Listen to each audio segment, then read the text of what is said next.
Hello friends, आज मैं आपके साथ इकोनॉमिक्स का एक और टॉपिक लेके आया हूँ और टॉपिक का नाम है बैलेंस ऑफ पेमेंट डिसइक्विलिब्रियम। तो डिसइक्विलिब्रियम बैलेंस ऑफ पेमेंट में क्यों होता है, इसकी क्या क्या वजह है, वो पूरा का पूरा डिस्कस करेंगे। लॉन्ग क्वेश्चन होने वाला है और जिस हिसाब से आपने पेपर में लिखना है मैंने उसी हिसाब से ये अटेम्प्ट किया हुआ है। तो चलिए शुरू करते हैं कि बैलेंस ऑफ पेमेंट होता क्या है, मतलब बैलेंस ऑफ पेमेंट डिसइक्विलिब्रियम क्या होता है। A country's exports and imports are influenced by different factors. एक कंट्री के एक्सपोर्ट और इंपोर्ट अलग अलग फैक्टर से असरदार होते हैं।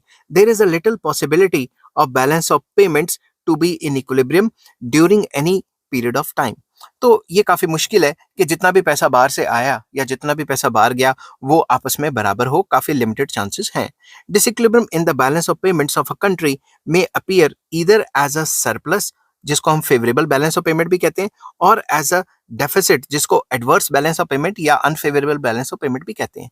तो ये जो डिसइक्विलिब्रियम है बैलेंस ऑफ पेमेंट में, ये दो तरीके के होते हैं। सरप्लस बैलेंस ऑफ पेमेंट भी होता है, डेफिसिट बैलेंस ऑफ पेमेंट भी होता है, या फिर कुछ बुक्स में इसको फेवरेबल बैलेंस ऑफ पेमेंट या अनफेवरेबल बैलेंस ऑफ पेमेंट भी कहा गया है। ठीक है, इक्विलिब्रियम का मतलब ये होता है कि रिसीट्स एंड पेमेंट्स बराबर हैं, मतलब जितना भी पैसा बाहर से आया और जितना भी हमने पे किया बराबर है। अगर हम इसको लें रिसीट्स और पेमेंट्स बराबर नहीं है, मतलब डिसइक्विलिब्रियम है, इसमें रिसीट्स ज्यादा भी हो सकती हैं पेमेंट से, जिसको हम फेवरेबल कह देते हैं, और रिसीट्स कम भी हो सकती हैं पेमेंट से, जिसको हम अनफेवरेबल कह देते हैं, अनफेवरेबल बैलेंस ऑफ पेमेंट्स। ठीक है, if if autonomous receipts are less than the autonomous payments, the balance of payments is in deficit। तो वही बात जो मैंने ऊपर बताई कि भाई रिसीट्स जो है कम है, पेमेंट ज्यादा है, तो क्या होगा, डेफिसिट बैलेंस ऑफ पेमेंट या unfavourable balance of payment. On the other hand, if the autonomous receipts are greater than autonomous payments, the balance of payment is in surplus. तो जब भी रिसीट ज्यादा है और पेमेंट कम है तो ये सरप्लस हो गया। ठीक है, a surplus in the balance of payments generally does not pose much of a problem। तो आपको पता है जब भी सरप्लस हो रहा है तब तो फायदा ही हो रहा है ना, कंट्री में पैसा आ ही रहा है, तो उसकी तो कोई प्रॉब्लम नहीं है। However, a deficit in the balance of payment often creates a difficult problem for the economy। मतलब काफी प्रॉब्लम्स खड़ी हो जाती हैं जिसका भी बैलेंस ऑफ पेमेंट खराब होता है, क्योंकि बैलेंस ऑफ पेमेंट खराब हो जाएगा, डेफिसिट में आ जाएगा, तो फॉरेन करेंसी बाहर देनी है, और अगर फॉरेन करेंसी नहीं है तो फॉरेन लोन्स वगैरह लेने पड़ेंगे। ठीक है, तो अब मेन मुद्दा आ जाता है causes of adverse balance of payment, कि जो अनफेवरेबल या एडवर्स बैलेंस ऑफ पेमेंट्स होते हैं उनके रीजंस क्या हैं, उनकी वजह क्या है। ठीक है, तो जब भी आपको क्वेश्चन आएगा causes of adverse balance of payment, तो आपको सबसे पहले इंट्रोडक्शन तो लिखनी है, इंट्रोडक्शन के बगैर नंबर नहीं आते। ठीक है, adverse balance of payments of a country may be due to various reasons। कौन कौन से reasons है? The main reasons of adverse balance of payments are as follows। Number one, fall in foreign demand। हमारे goods की foreign में demand ही खत्म होगी। ठीक है, तो कोई भी वजह हो सकती है। Balance of payments deficit may arise because of shift in the foreign demand away from the country's goods to products of other countries. क्या पता जो हमारे कंट्री के जो गुड्स बाहर बिक रहे थे, अब उनकी डिमांड कम हो गई और वो कंट्री किसी और के गुड्स खरीदने लगी, किसी और कंट्री के। This may be due to changes in taste and fashions of a foreign consumers, और because of lower prices of the products of other countries. ऐसा इसलिए भी हो सकता है कि उस कंट्री में टेस्ट एंड प्रेफरेंस या फैशन में चेंज आ गया है, या फिर दूसरे कंट्री से उसको वही सामान सस्ते में मिल रहा है। Sometimes the demand for the country's goods may decrease in the foreign markets due to fall in the foreign income as a result of recession। कभी कभी ऐसा भी होता है कि जिस कंट्री में हम सामान बेच रहे हैं वहां पे रिसेशन आया हुआ है, और उस रिसेशन की वजह से वहां के लोग उस चीज को कम खरीद रहे हैं। जैसा कि चाइना के साथ देखा गया है कि यूरोपियन कंट्रीज में स्लो डाउन आया तो चाइना के एक्सपोर्ट काफी ज्यादा हैम्पर हो गए। ठीक है, दस फॉरेन डिमांड में fall due two reasons beyond the control of this country. तो फॉरेन डिमांड गिर भी सकती है और जो कंसर्न कंट्री है उसके हाथ में कुछ भी नहीं है। ठीक है, वो नहीं इन्फ्लुएंस कर सकती कि फॉरेनर उसका सामान खरीदे ना खरीदें। ठीक है, तो वो उसके कंट्रोल के बाहर है। A fall in the foreign demand leads to decrease in exports, making the balance of payments unfavorable। तो अगर हमारे गुड्स बाहर बिकेंगे ही नहीं या उनकी डिमांड कम हो जाएगी तो हमारे एक्सपोर्ट्स गिर जाएंगे, जिसकी वजह से बैलेंस ऑफ पेमेंट खराब हो जाती है। नेक्स्ट आ जाता है inflationary pressure in the economy. Very important, अगर हमारी इकोनॉमी में इन्फ्लेशन आ गई, महंगाई हो गई, तो भी बैलेंस ऑफ पेमेंट खराब हो जाएगी। कैसे? In a developing country like India, adverse balance of payments में रिजल्ट फ्रॉम डोमेस्टिक इन्फ्लेशन। तो जो डोमेस्टिक इन्फ्लेशन है, मतलब विद इन द कंट्री जो महंगाई है, उसकी वजह से भी बैलेंस ऑफ पेमेंट खराब हो रहे हैं। कैसे? A high rate of inflation at home encourages imports by making imports relatively cheaper. अगर हमारे कंट्री में महंगाई हो गई तो हम क्या करेंगे कि भाई यहाँ से मैं सामान खरीदने से अच्छा बाहर से चाइना से सस्ता मंगा लो, तो इंपोर्ट्स जो हैं वो काफी ज्यादा बढ़ जाएंगे. It also leads to the decrease in the country's competitiveness in the world markets and therefore reduces its exports. तो अगर हमारे कंट्री में महंगाई होगी तो हमारे कंट्री के जो एक्सपोर्टर्स हैं उनकी कॉस्टिंग बढ़ जाएगी और हमारे कंट्री का माल बाहर बिकना कम हो जाएगा, क्योंकि हमारा माल महंगा हो जाएगा तो कॉम्पिटिटिव एडवांटेज भी हमें नहीं रहेगी. ठीक है. Thus, balance of payments may becomes unfavorable because of both increase in imports and decrease in exports due to increase in domestic prices. तो बैलेंस ऑफ पेमेंट खराब हो जाती है जब भी किसी कंट्री में इन्फ्लेशन हो जाए या महंगाई हो जाए, क्योंकि महंगाई होने से उस कंसर्न कंट्री के जो एक्सपोर्ट्स हैं वो उल्टा गिर जाते हैं. जो पैसा बाहर से डॉलर की फॉर्म में आ रहा था वो भी कम हो गया और जो इंपोर्ट्स हैं वो बढ़ जाते हैं क्योंकि बाहर से सस्ता सामान लेना शुरू कर देते हैं. ठीक है. नेक्स्ट आ जाता है development expenditure. Very important.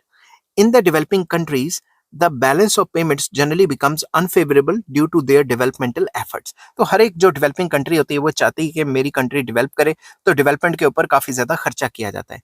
These countries have to depend upon the developed nations of the world for the supply of machines, raw materials, technical know-how मतलब technical knowledge etc.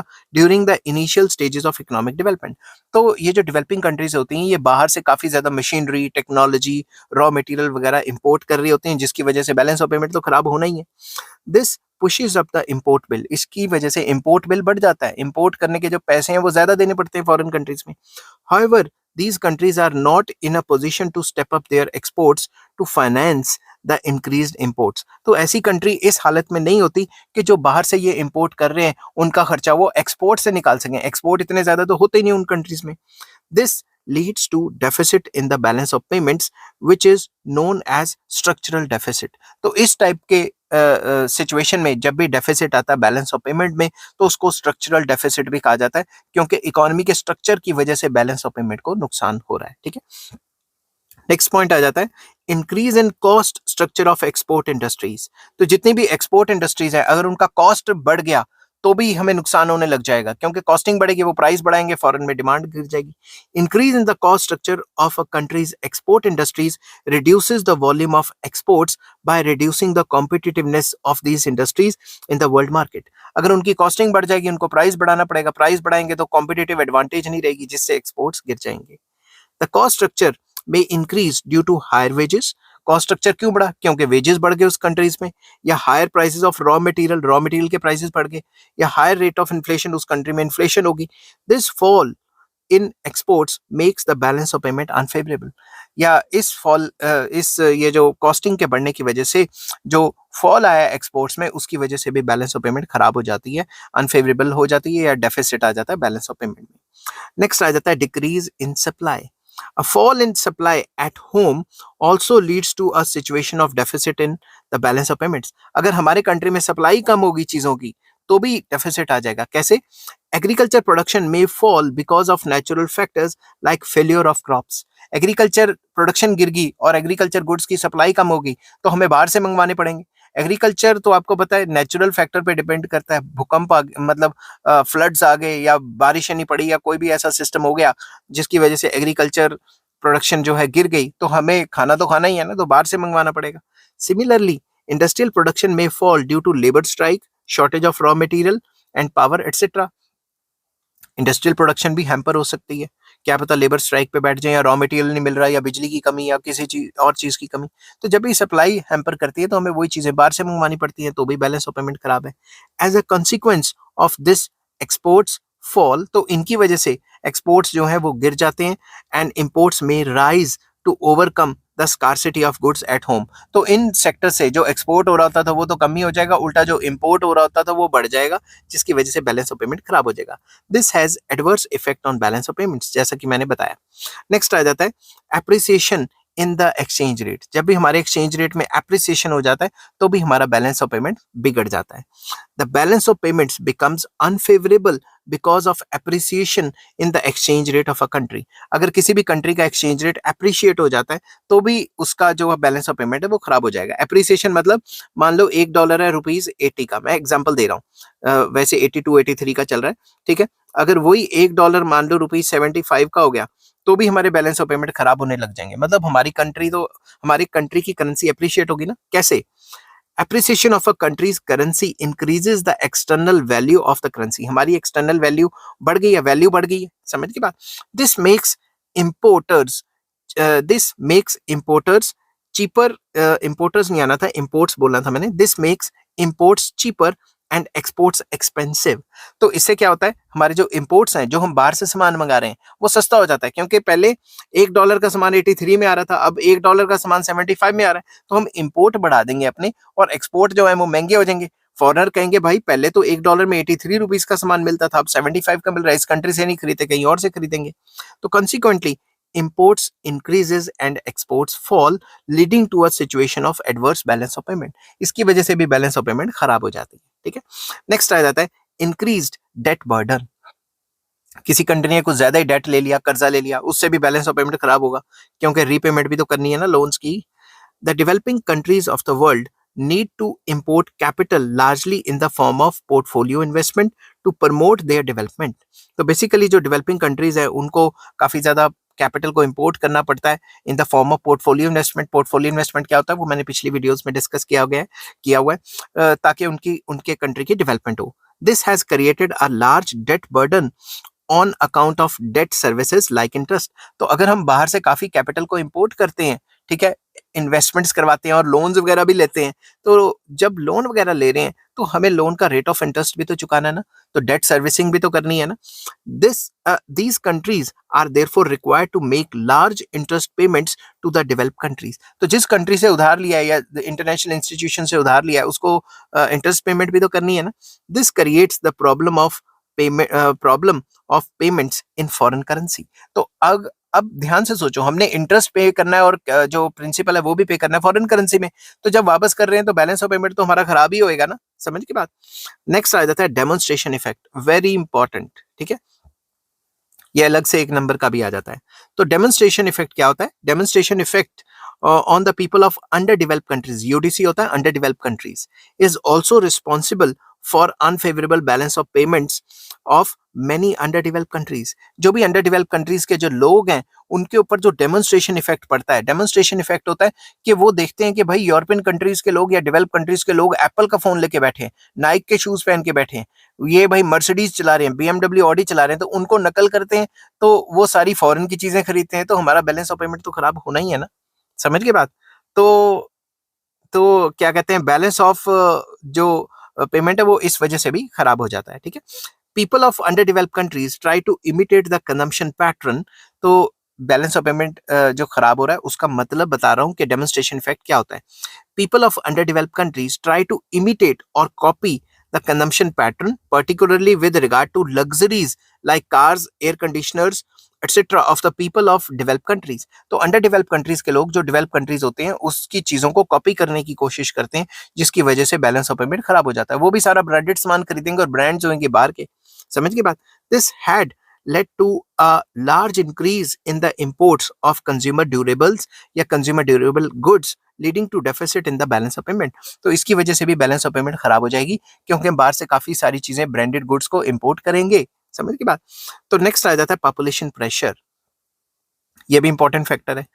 A rapid increase in population of many underdeveloped countries has led to increase in the demand for all types of consumer goods. तो जब भी population बढ़ेगी तो सारे type के consumer goods की demand बढ़ेगी. As a result, export surplus has fallen. तो जो भी हम एक्सपोर्ट करेंगे उसकी क्वांटिटी कम हो जाएगी, क्योंकि विद इन द कंट्री उसकी काफी डिमांड है. A fall in the export earnings has an adverse effect on the balance of payments. तो पॉपुलेशन बढ़ने से अगर हमारे घर पे ही वो गुड्स यूज हो रहे हैं, एक्सपोर्ट गिर जाएंगे तो फॉरेन जो हमारी जो अर्निंग्स है वो कम हो जाएंगी, जिससे बैलेंस ऑफ पेमेंट खराब हो सकता है या हो जाता है. ठीक है, हो सकता नहीं है, हो जाता है. Many a time the domestic demand for goods and services cannot be met out of the domestic production, necessitating the increase in imports. तो ज्यादातर ऐसा भी देखा गया है कि इंडिया में जो सामान हम प्रोड्यूस करते हैं वो हमारी जनता के लिए, हमारे कंट्री के लोगों के लिए पूरा नहीं पड़ता, तो बाहर से मंगवाना पड़ता है, तो इंपोर्ट भी बढ़ जाते हैं। तो पॉपुलेशन के मतलब ज्यादा होने से भी बैलेंस ऑफ पेमेंट खराब हो जाता है। नेक्स्ट आ जाता है political factors, very important. Political factors are also responsible for making the balance of payments unfavorable. कैसे? First, political turmoil and instability in a number of countries like African countries, Gulf countries, Afghanistan, etc. have adverse effect on their balance of payments. हर तीसरे दिन नई सरकार होगी तो कोई पॉलिसियां नहीं बना पाएगी, पॉलिसियां बनाएगी तभी तो एक्सपोर्ट इंपोर्ट इंडस्ट्रीज खुलेंगी और वो एक्सपोर्ट इंपोर्ट करेंगी। Secondly, economic sanctions imposed by United Nations organization and developed countries against Libya, Iraq, etc.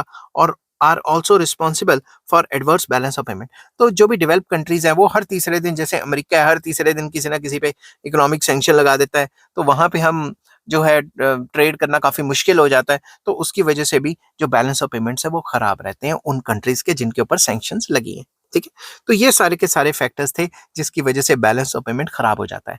Basically इन सब में वो फैक्टर्स आ जाते हैं जिससे हमारे एक्सपोर्ट गिरते रहते हैं और इंपोर्ट बढ़ते रहते हैं। तो हमने वो सारे फैक्टर्स ही डिस्कस किए जिससे एक्सपोर्ट्स गिर रहे हैं और इंपोर्ट्स बढ़ रहे हैं।